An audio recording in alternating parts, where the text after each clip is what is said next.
राधे राधे दोस्तों। तो आज का लेक्चर होने वाला है हमारा रीजनिंग के एक टॉपिक कैलेंडर के ऊपर।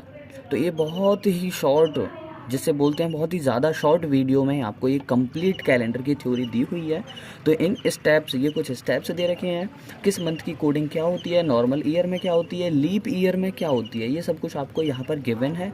और कौन सी ईयर के लिए आप कौन से की यूज़ करोगे, किस नंबर का यूज़ करोगे, ये सब कुछ इसी पेज में आपका लाई करता है, सब कुछ दिया हुआ है। आपको दे रखे हैं, ये कुछ मंथ से दे रखे हैं, जनवरी फरवरी मार्च अप्रैल मई जून जुलाई, ये सब कुछ दे रखे हैं आपको।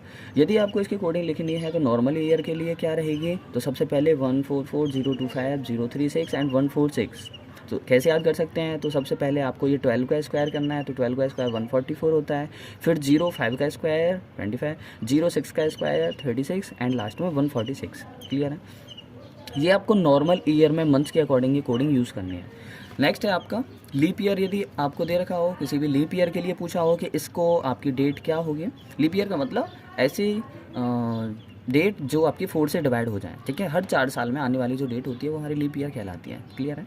तो इसमें क्या करना है, स्टार्टिंग में आपको 1 से 1 घटा देना है, 0 मिलेगा। 4 से 1 घटा देना है, 3 मिलेगा। बाकी सब कुछ आपका सेम रहने वाला है। ठीक है, नीचे तक ये आपका क्या है। तो अब क्या है, आपको देखिए, आपको डेट दी हुई है कि 15 अगस्त 1947 को कौन सा दिन रहेगा। ठीक है, डे पूछ रहा है वो। तो सबसे पहले आपको क्या करना है, जो डेट दिया हुआ है आपको, जो डेट गिवन है वो ले लेनी है 15 प्लस अगस्त के लिए कोडिंग क्या है, क्या ये लीप ईयर है या नॉर्मल ईयर है। तो ये आपकी नॉर्मल ईयर है, क्योंकि ये वाली जो नंबर है, ये वाली जो सन है आपकी, वो 4 से डिवाइड नहीं होगी। तो जब नहीं होती है वो हमारी क्या होती है, नॉर्मल ईयर होती है। ठीक है, तो ये नॉर्मल ईयर है, तो इसके लिए आपको अगस्त में देखना है। तो नॉर्मल ईयर के लिए अगस्त ये रहा, तो उसके लिए 3 कोडिंग लेनी है, तो आपने अगस्त के लिए 3 ले ली। फिर प्लस अब क्या देखना है आपको, ये 1900, ये आपकी जो सन है उसको एक्सपेंड कर लेना है। 1900 और 47 अलग।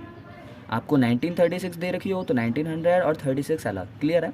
अब क्या देखना है आपको, 1900 के लिए जो हमारी की यूज़ होने वाली है वो क्या होने वाली है, ये वाली जो है आपकी, जैसे ये 400 है, 400 का मतलब जो हमारी लीप ईयर हो। ठीक है, जो हमारी ये डेट 400 से डिवाइड करनी है आपको। तो ये 1900 को आप 400 से डिवाइड करोगे, क्या किया, 1900 को आपने 400 से डिवाइड करोगे तो ये कितना बचेगा, 300 के आसपास बचेगा आपका। चलो एक बार देख लेते हैं। आपने क्या किया, 1900 को यहाँ पे 400 से डिवाइड किया। ठीक है, तो 400 से करोगे तो ये कितने बार जाएगा, 4 4 जा 1600। आपने माइनस किया तो ये 0 0 दैन 3 दैन 0, तो आपके रिमाइंडर में क्या बचा, 300। क्या बचा, 300। तो आपको यहाँ पर 300 के लिए कोडिंग देखनी है। तो 300 के लिए कोडिंग क्या होती है आपकी, 1। 300 के लिए कोडिंग फिर से 1। ठीक है, तो आपने 1900 के लिए 1 ले लिया। अब आपको ये 47 में क्या करना है, कितने लीप ईयर हैं आपके, जो भी एंडिंग ऑफ ईयर है, तो इसमें ये देखना है कि कितने लीप ईयर इसमें लाई करेंगे। ठीक है, जैसे यहाँ पे 1926 होता है, तो 26 में कितने लीप ईयर लाई करेंगे वो नंबर आपको यहाँ पे लिखना है। तो 47 ये कंप्लीट आपको लेना है। पहले तो 1900 के लिए 1 ले लिया, 47 ले लिया, उसके बाद इसमें कितने नंबर लाई करेंगे, लीप ईयर लाई करेंगे, तो 11, क्योंकि आप 4 से डिवाइड करोगे ना इसमें।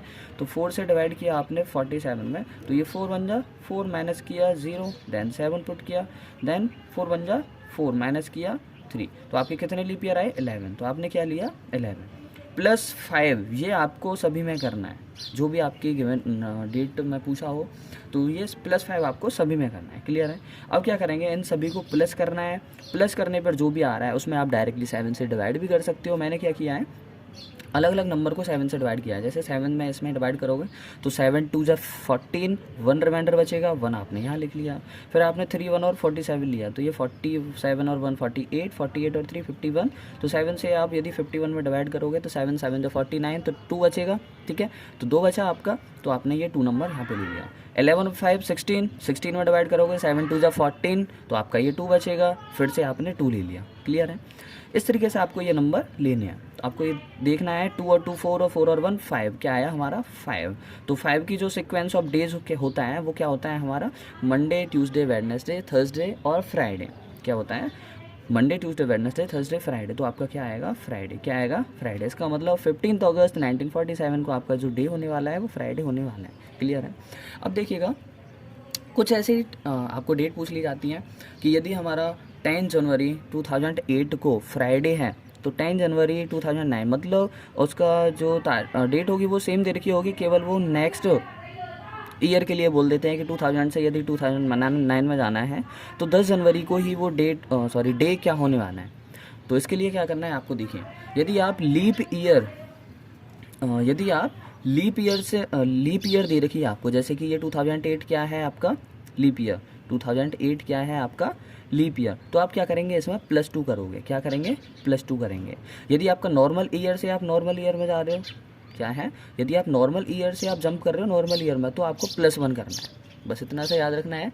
यदि आपको लीप ईयर दे रखी है और वहाँ से आप जंप कर रहे हो तो +2 करना है। अब यहाँ पे होता 2010, क्या होता 2010, तो यदि 2010 होता तो यहाँ से तो आपका +2 आएगा क्योंकि लीप ईयर से जंप किया, लेकिन यहाँ पे नॉर्मल ईयर से जा रहे हो आप तो +1 होता, तो इसका मतलब +3 हो जाता टोटल। तो फ्राइडे से सैटरडे संडे मंडे, तो 2010 में क्या आता आपका मंडे।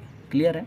चलिए अब क्या है आपका, यदि आपको next leap year find out करनी है कि यदि 2008 दे रखी है तो अगली लीप ईयर इसका क्या होगा, तो उसके लिए क्या करेंगे हम, उस डेट में +28 कर देंगे या -28 कर देंगे, तो हमको पता चल जाएगा कि लीप ईयर आगे क्या होने वाली है।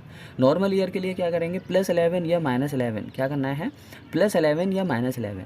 ये कैलेंडर रिपीटेड का है कि जो कैलेंडर आपका 2008 में है वो कब रिपीट करेगा, तो क्या करना है आपको, लीप ईयर, क्योंकि 2008 लीप ईयर है आपके, तो लीप ईयर से आपको रिपीटेड वैल्यू पूछनी है तो +28 करेंगे। यदि नॉर्मल ईयर मतलब 10 जनवरी 2000 जो 2009 का कैलेंडर है वो कब रिपीट करेगा, तो उसमें +11 करना है। क्लियर है, ये हमारा रिपीटेड ईयर के लिए है।